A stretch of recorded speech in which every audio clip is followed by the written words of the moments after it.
Ibu-ibu yang ada di belakang. Bu, ibu, oi, yang banyak-banyak saya lihat emasnya tadi di sini. Kalau kalau ibu meninggal, siapa yang pakai itu emas tak? Anak, istri kedua. Kawin lagi suami. Masa kawin lagi? Nasami. Nah dengar mama nece istriku. Nah dengar kini ceramahku. Nah bilang, Ustaz, jadi nanti kalau saya duluan meninggal, Ustaz mau kawin lagi. Woi, saya perlu ibu. Baru saya bilang, sini sayang, saya kasih ki baik-baik saya kasih tahu ki. Jangankan kita meninggal sayangku, masih hidup ki saja sekarang. Nah saya selalu berpikir kawin lagi. Apalagi kalau mati bagi. Maka adik-adik, ketika perasaanmu lagi galau, ketika perasaanmu lagi sengsara, jangan kau curhat di Facebook. Putus ceweknya, tak kusangka kau begitu. Dongo. Cewek, dengar kau deh. Kalau ada cowok yang nakal sama kamu, lalu kamu curhat di Facebookmu seolah-olah kau tidak bisa hidup tanpa dia, tanpa najajah kau. Coba bedek kalau dia kasar, baru kau tulis statusmu, kau kira kau saja cowok. Oh, dia sengsara pikirannya. Ya, ini tak kusangka kau begitu. Kesepian banget. Saya akui, saya jelek. Tapi saya penuh pesona.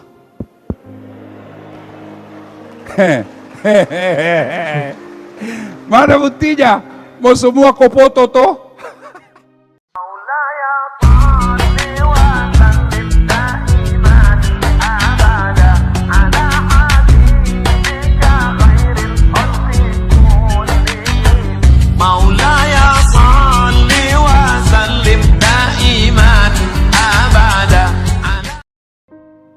Dek, halo, salah sambung. Percayalah, tidak ada kejayaan bagi mereka yang kurang ajar dan durhaka kepada orang tuanya. Orang tua menurut Islam ada 3 dalam Quran. Yang pertama, ibu bapak melahirkan kita. Yang kedua, orang yang memberikan kita ilmu. Inilah guru, dosen kita. Yang ketiga, mertua. Dosen, guru, sama derajatnya di sisi Allah dengan orang tua. Maka kalau kalian mau sukses, kalian mau jaya, meskipun dosenmu tidaklah terlalu cerdas, tidak berarti kamu punya hak untuk menghinanya di depan publik. Ya. Adik-adik sekalian, ada orang ilmunya biasa-biasa saja, IP-nya tidak terlalu bagus, tapi dia santun. Biasanya akhirnya hidupnya jauh lebih mulia daripada orang yang tinggi IP-nya tapi kurang ajar. Maka tutur kata yang santun itu bagian daripada perintah Nabi, terutama kepada orang tua. Adik-adik sekalian, kenapa orang tua perlu dimuliakan? Ini kalian sudah sering dengar. Ya Rasulullah, setelah Allah dan Rasulnya siapa yang saya taati? Adik-adik, tahu ini hadis. Ini yang di depan. Nabi tanya, sahabat bertanya Nabi, ya Rasulullah, setelah Allah dan Rasulnya siapa yang saya taati? Siapa? Ibumu. Setelah itu siapa? Setelah itu siapa? Setelah itu siapa? Berarti ibu, bapak. Artinya 3 ibu, 1 bapak. Salah paham lagi bapak-bapak di depan. Salah paham sih. Bukan saya bilang 3 istri. 3 kali ibu, bapak. Berarti 1 bapak, 3 ibu. Bukan 3 istri. Mana bisa ini mau 3 istri. Nah, orang takut sama istrinya nih di depan, Pak. Kalau kau ya Ustaz, saya tidak takut sama istriku, cuma istriku lebih berani. Nah, kenapa disebut oleh Nabi 3 kali ibu? Adik-adik kau harus yakin, Kamu tidak ragu-ragu, wajib percaya. Kenapa Nabi katakan 3 kali? Karena ada 3 kelebihan ibu kita yang tidak bisa dimiliki bapak. Ada 3 penderitaan seorang ibu yang tidak bisa ditanggung seorang bapak. Apa itu? 1, hamil. Biar kau bilang jenis kelaminmu apa, kalau kau tetap laki-laki tidak mungkin kau bisa hamil. Beleng-beleng. Hei, ibu-ibu Dharma Wanita, masih ingat waktu tak hamil? Masih ingat? Ada ndak enaknya itu orang hamil? Jalan saja setengah mati. Duduk pakai standar samping. Ibu masih ingat waktu hamil, Ibu? Ada ndak ibu-ibu hamil tidur tengkurap? Iya toh? Bayangkan itu ibu-ibu 9 bulan tidak tengkurap, tidurnya gaya pasrah. Iya toh? 9 bulan tidak tengkurap, tahan. Bapak 1 bulan aja tidak tengkurap, pusing Pak. Yang ketawa anak muda, ini urusan orang tua. Paling bapak-bapak setengah mati kalau ngidam. Sampai ada yang bilang, Ustadz, apa doanya supaya berhenti ngidam istriku? Saya bilang, ngidam apa istrimu? Dia bilang, nanti dia bisa tenang tidur Ustadz kalau lihat Kak duduk di atas lemari. Jadi jadi kalau istrinya mau tidur jam 10, setengah 10 naik di atas lemari.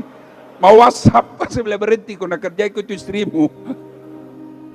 Ya, pertama hamil.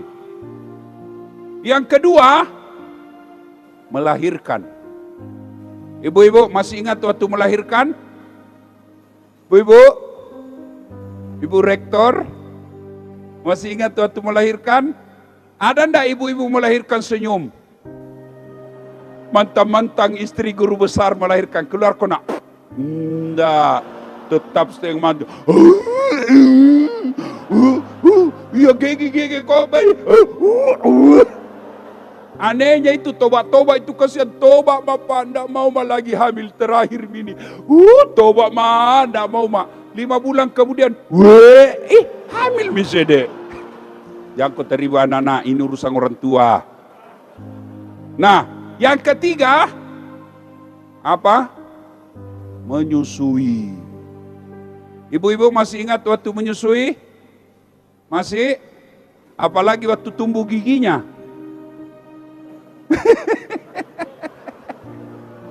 7 bulan tuh digigit. Mutua kana. Begitu digigit, ibu tinju. Kok gigi Kak? Enggak, nak capu-capu. Keluar kuna. Siang anaknya, malam. Sekalian, kalau kau mau sukses, bahagiakan orang tuamu. Saya tahu kalian belum bisa belikan mobil bapakmu. Saya tahu belum bisa belikan rumah bapakmu. Lalu bagaimana? Boleh Anda contoh, saya boleh tidak? Saya waktu kuliah, cara saya karena saya belum bisa belikan orang tua saya barang-barang, maka cara saya tidak akan memperdengarkan telinganya, saya bodoh di kampus. Saya belum bisa kasih mobil, saya belum bisa belikan barang-barang mewah, tapi cara saya berterima kasih orang tuaku membahagiakannya. Kalau saya pulang, Pak, cek dia pindah Pak komaku, IP-ku. Dek gagal kalah tandre IP-ku, ndak ada kalah tinggi IP-ku ini Pak. Dia senang. Jangan sampai kita sudah tidak bisa belikan baju, kita sudah tidak bisa kasih AC rumahnya, tidak bisa kita belikan motor, lalu telinganya orang tua kita semua cerita-cerita jelek. Anakmu goblok, anakmu nakal di kampus, anakmu susah dididik. Kapan kita bahagiakan orang tua? Kalau ada anak yang hidupnya hanya menjadi sampah masyarakat, orang tuanya pun dipermalukan, maka kau tidak akan dapat kejayaan dunia apalagi akhirat. Karena Allah Subhanahu wa taala melalui hadisnya dijelaskan, ridallah fi ridal walidain, suktillah fi suktil walidain. operasionalnya, prakteknya. Bagaimana caranya? Setiap mau keluar, kalau kamu serumah dengan orang tuamu, minta izinlah. Pak, Bu, saya pergi.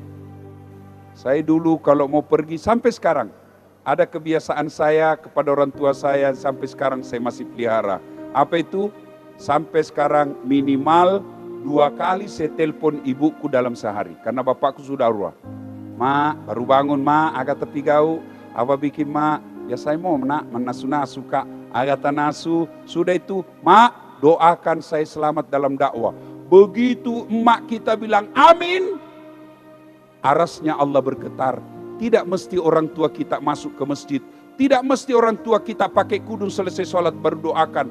Adik-adik selalu biasakan. Setiap kalian mau pergi sekolah, mau pergi kuliah, jabat tangannya, cium tangannya. Mak, saya pergi sekolah, doakan saya dapat yang saya cari, dan saya pulang dalam selamat. Begitu makmu bilang, pergilah kau nak, insya Allah berkah hidupmu. Karena kita tidak tahu ajal kapan menjemput. Siapa tahu kita pergi kuliah, motor masuk ke bawah, ban trek, matilah kita tidak sempat minta ridha orang tua. Apalagi kalau orang tua begitu kita pergi lalu dia menyanyi, ku lepas di kau pahlawan. Enak toh? Coba ibu-ibu juga amalkan ini. Saya kalau marah istriku, Prof, kalau dia protes, kenapa kau jarang sekali di rumah? Saya enggak balas, saya cuma balas dengan lagu. Tiap malam engkau ku tinggal pergi, bukannya aku sengaja. Demi kau dan si buah hati, terpaksa aku harus begini. Kalau saya pulang, baru kak duduk buka sepatu, datang Tommy Prof. Nah peluk-peluk Toma, menyanyi Tommy. Bila kamu di sisiku, hati rasa syahdu. Wah, senang dia. Alhamdulillah. Itu lagunya ibu-ibu kalau beriman. Kalau ibu lagu-lagu, ada ibu-ibu lagunya apa? Putar ke kiri nona, sekarang kanan. Apa nugapa itu kiri kanan? Coba kalau suami marah, ibu menyanyi, peluk dia baru menyanyi ki. Insaplah wahai Ayo, yang ketiga pesan Nabi, ahsin kalamaka, pakesingi ada-adamu. Perbaiki tutur katamu. Di Republik Indonesia ini, beberapa tahun yang lalu kita lihat, dia hebat, merasa dirinya cerdas, tapi hancur hidupnya berakhir dengan penjara. Kenapa? Karena mulutnya kasar. Yang keempat, kata Nabi, kalau kalian mau sukses, apa itu? Yang keempat, kata Nabi,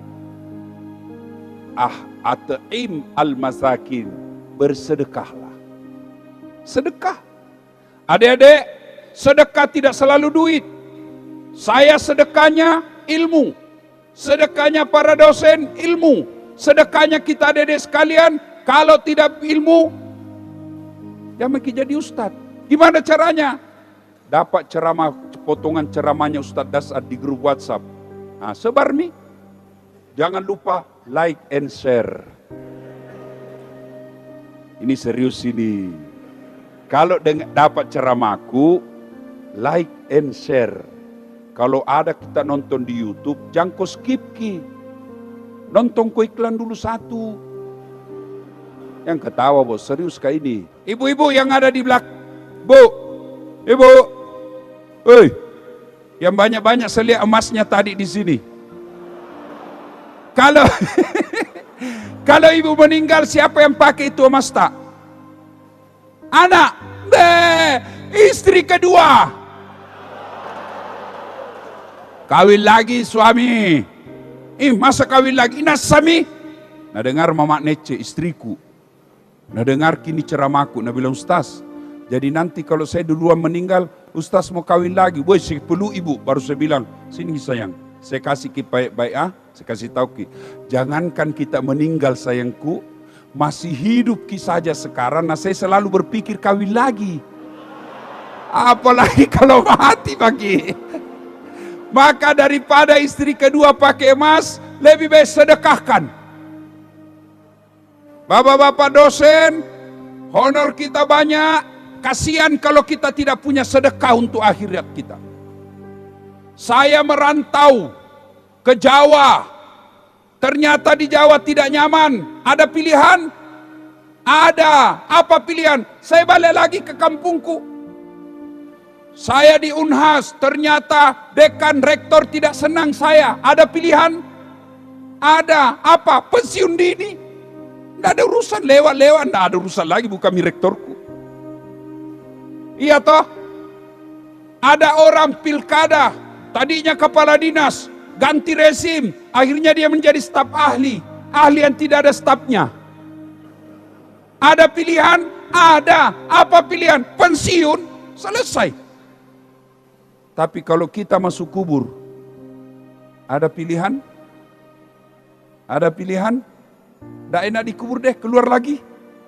Begitu saya dimakamkan, dikubur, keluar lagi. Viral satu Indonesia. Ustadz beleng-beleng jadi pocong. Maka ketika sudah masuk kubur, tidak ada lagi. Lalu kata Nabi, 3 lagi yang bisa mengamal amalmu yang lari terus menerus.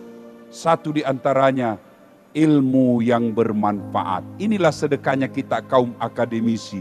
Inilah sedekahnya para dosen. Inilah sedekahnya kita mahasiswa. Ilmu yang bermanfaat. Jadi kalau ada ilmu, sebarkan. Ada kau tahu, bantu.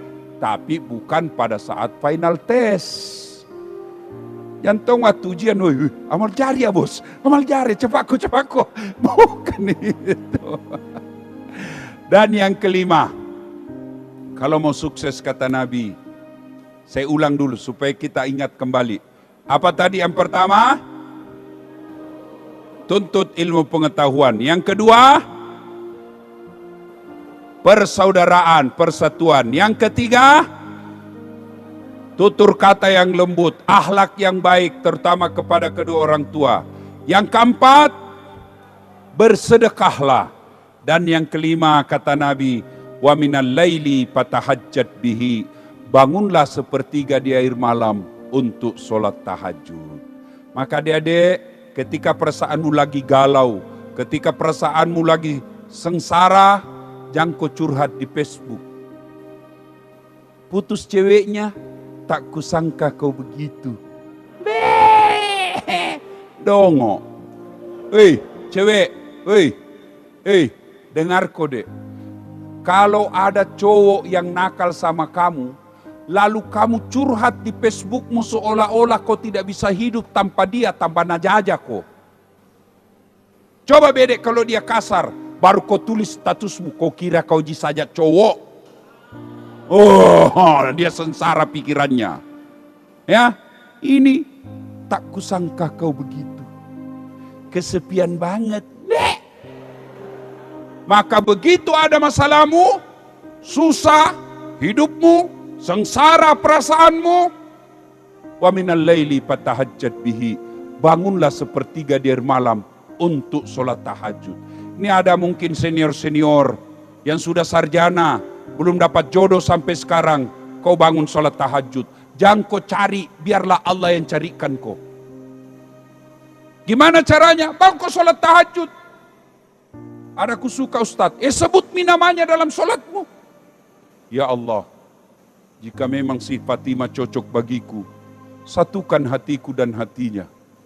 Dan berikan kemampuan bagiku untuk mendapatkannya. Engkau maha tahu ya Allah, jika dia tidak cocok bagiku, jauhkan hatiku dan hatinya. Dan berikan kemampuan bagiku untuk melupakannya ya Allah. Engkau yang maha tahu yang gaib ya Allah.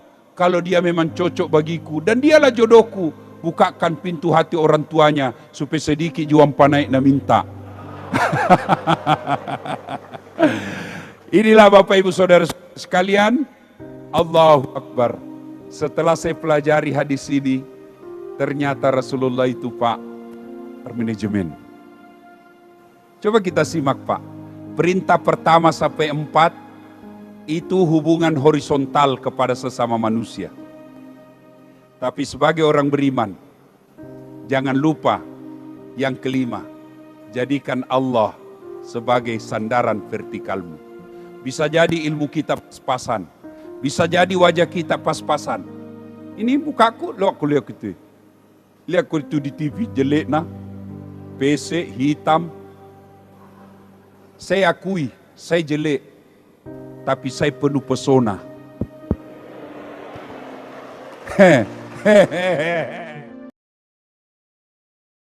Mudah-mudahan kalian semua dicintai oleh Allah. Amin. Dilindungi oleh Allah. Amin. Dilindungi dari laki-laki jahat. Amin. Jangan percaya laki-laki.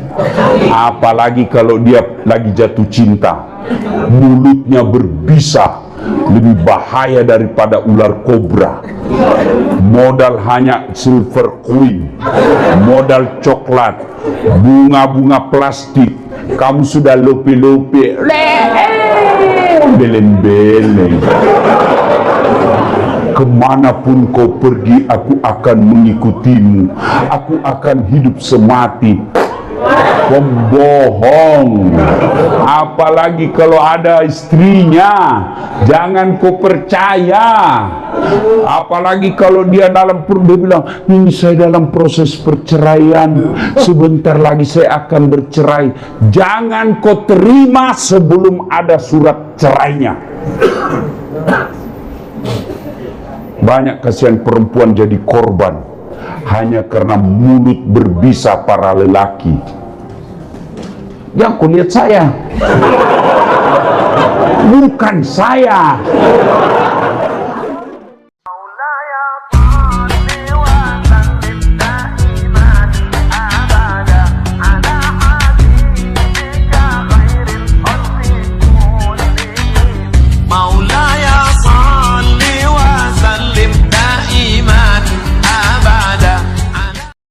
Karena waktu yang terbatas, kita tidak bisa cerita secara detail sejarah kehidupan Nabi. Yang ringkas saja. Pernah Nabi diusir dari Mekah. Rapatlah kafir Quraisy waktu itu. Kata Abu Jahal, wah bahaya ini Muhammad. Makin hari pergerakannya makin membahayakan. Makin banyak orang ikut sama dia. Makin kita larang dakwah, makin menjadi-jadi pengikutnya. Apa yang harus kita lakukan? Dari belakang ada yang usul. Ketua sidang, bagaimana kalau kita sogok dia duit? Dia bilang apa? Dia bukan bangsa Indonesia.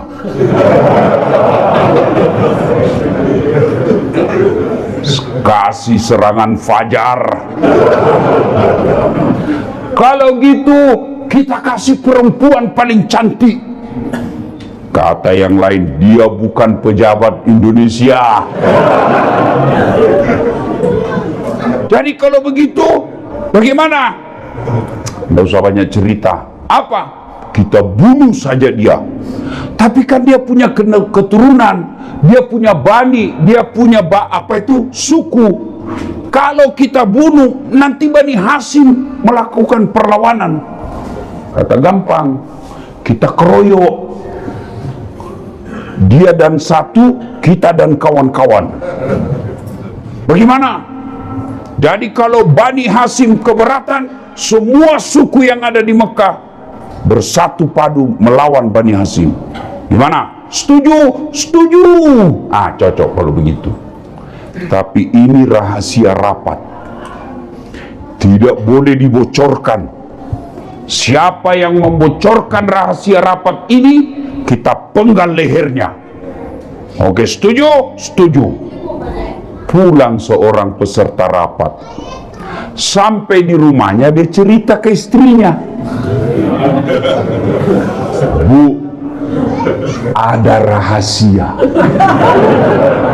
Tapi jangan kau ngomong-ngomong. Ini rahasia. Hanya kau yang saya kasih tahu ya. Kau bisa tahan rahasia, bisa simpan rahasia. Bisa Pak, gampang. Diceritakan besok Muhammad mau dibunuh. Rahasia ya? Oke. Besok pagi pergi beli sayur.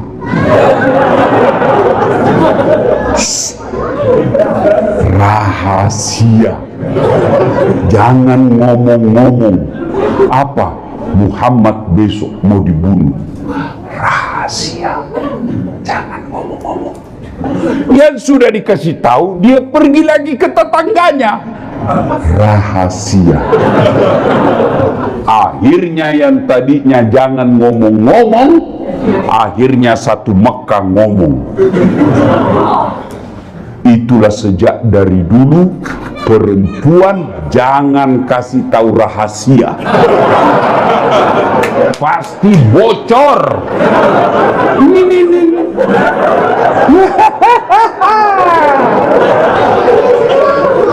Ustadznya jadi gosip. Itu tadi ada saya dengar, itu juga bajunya yang sute-jute.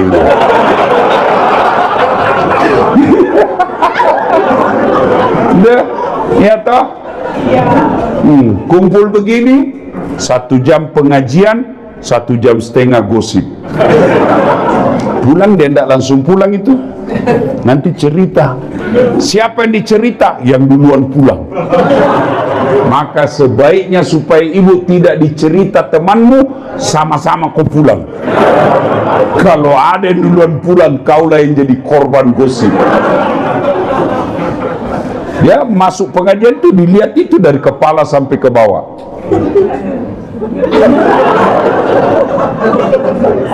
Apa?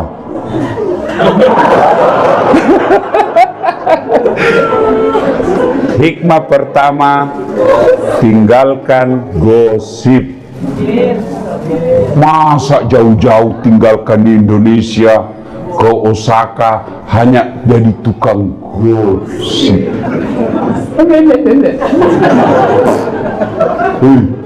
Ayuhibbu ahadukum, sukakah kamu memakan bangkai sesamamu manusia?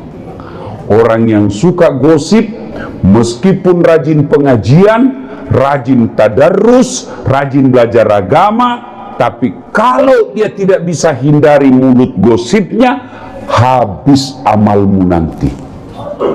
Siapa yang ngambil? Yang kamu cerita kejelekannya. Maka berhenti.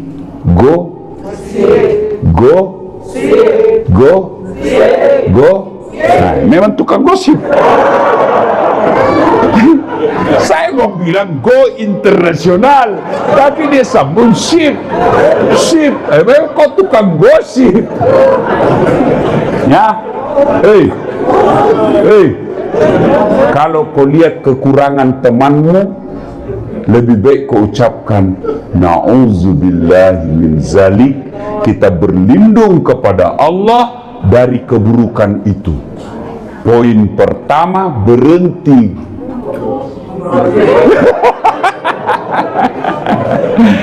Berhenti gosip. 1. Nah, kemudian ternyata Nabi juga tahu. Dari mana Nabi tahu? Mata-matanya Allah, intelnya Allah. Siapa? Jibril. Dikepunglah rumahnya Nabi. Yang mengepungnya Algojo tukang pukul preman-premannya kafir Quraisy, kelas 1-nya. Kepung rumahnya Nabi. Riwayat mengatakan kucing pun lewat pasti kelihatan. Tapi Allah turunkan perintah, lalu Allah memerintahkan Muhammad sallallahu alaihi wasallam untuk membaca satu kepingan ayat dalam Al-Quran. Nabi lewat, tidak ada yang bisa melihatnya. Ada yang tahu ayat itu? Nah, apa bunyinya? Jangan Pak Ustaz, pasti sudah tahu. Ibu-ibu apa? Waja'alna min baini saddang wa min halfihim fa'agsaynahum bahum. Nabi lewat, tidak ada yang bisa melihatnya. Inilah yang dia baca mahasiswa saya ketika ada razia polisi lalu lintas. Ada polisi. Waja'alna min baini aydihim wa min khalfihim sayyi'ahum lewat ditilang. Dia datang sama saya, kau pembohong Ustaz. Maksudmu apa? Saya baca itu ayat, saya ditilang. Bukan ayat yang salah, kau yang goblok. Pasti kau ditilang karena kau tidak pakai helm. Inilah juga yang dibaca bapak-bapak kalau terlambat pulang. Padahal istrinya sudah menunggu. Apa kau baca? Kau kira saya tidak tahu itu ayat? Saya juga hafal. Maka ibu-ibu, hafal ini doa supaya tidak mempan doanya suamimu yang suka terlambat pulang. Ibu-ibu juga jangan selalu sangka buruk. Kenapa suamimu terlambat pulang? Supaya ada penghasilan tambahan. Ini kau lihat kasihan ini, muka-muka kasihan semua. Jangan lagi kau tambah-tambah dengan takut-takuti. Hei,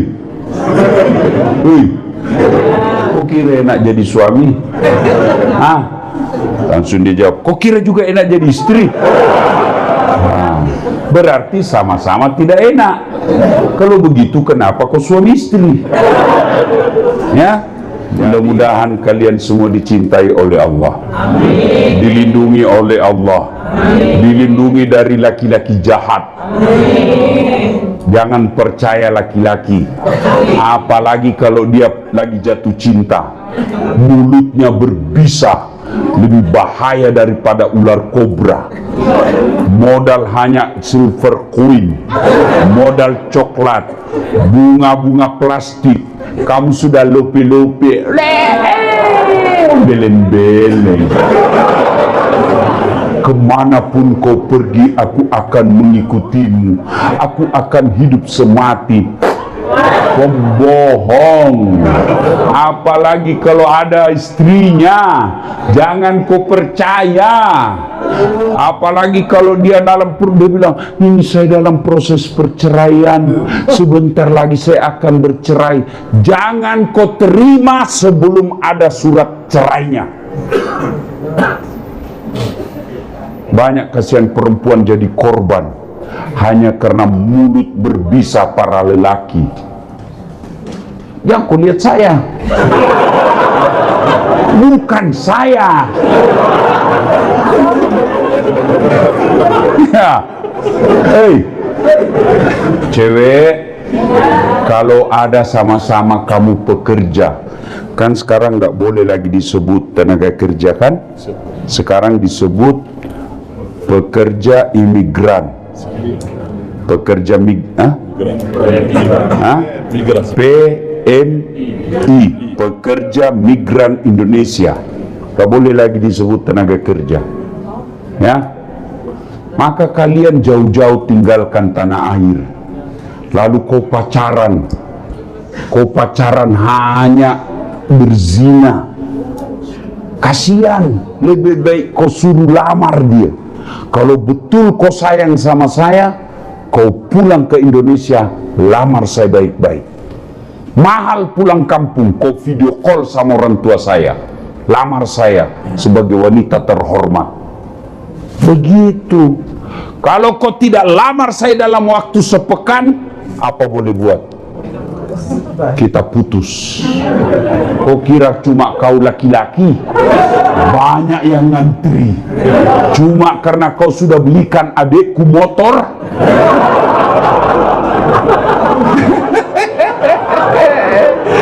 Kau ketawa, barangkali ada korban di sini. Sedulur saklawase. Ada orang Jawa sini, pasti namanya Margono. Kalau dia orang Sunda, Margana. Kalian Margana orang Batak. Margana Sitorus. Ika ini aku orang Batak kalau ada Sitorusnya. Memang ini ibu-ibu luar biasa, ras terkuat di bumi. Weser kanan belok kiri. Begitu di komplain dia bilang, kenapa kau lihat weser? Mestinya kau lihat setir saya. Mana bisa dilihat setirmu? Ya, bu, kalau mau bersama Rasulullah maka cintailah Rasulullah Muhammad sallallahu alaihi wasallam. Gimana cara mencintai Rasulullah? Satu, amalkan sunnah dan perintahnya. Apa perintah Rasulullah? Mohon maaf, maafkan saya ibu-ibu. Kalau ibu mau bersama Rasulullah, maka perintah Nabi, muliakan suamimu. Muliakan suamimu. Jangan kau jadikan suamimu tahanan. Bawaannya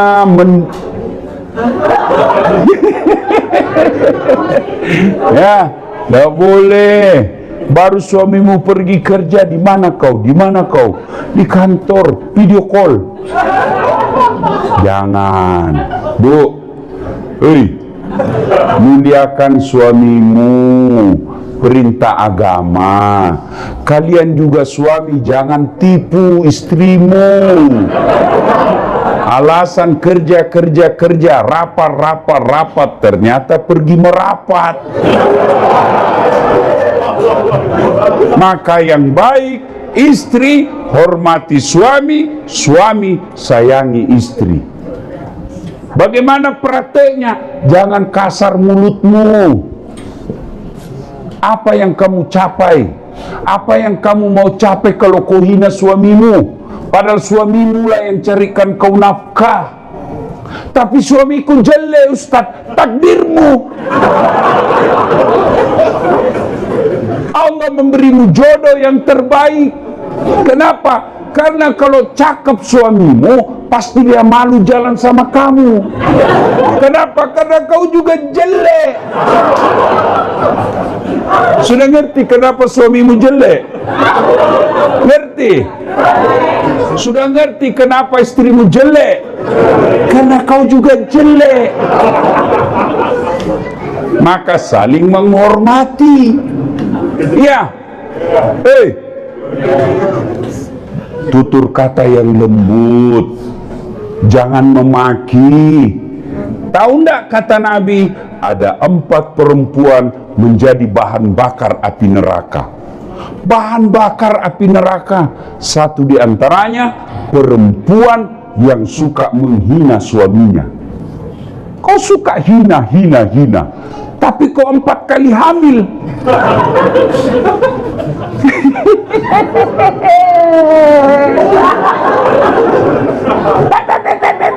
Hamil lagi. Enak ndak hamil ibu? Enak ndak? Menderita? Iya. Kenapa kau ulang-ulang?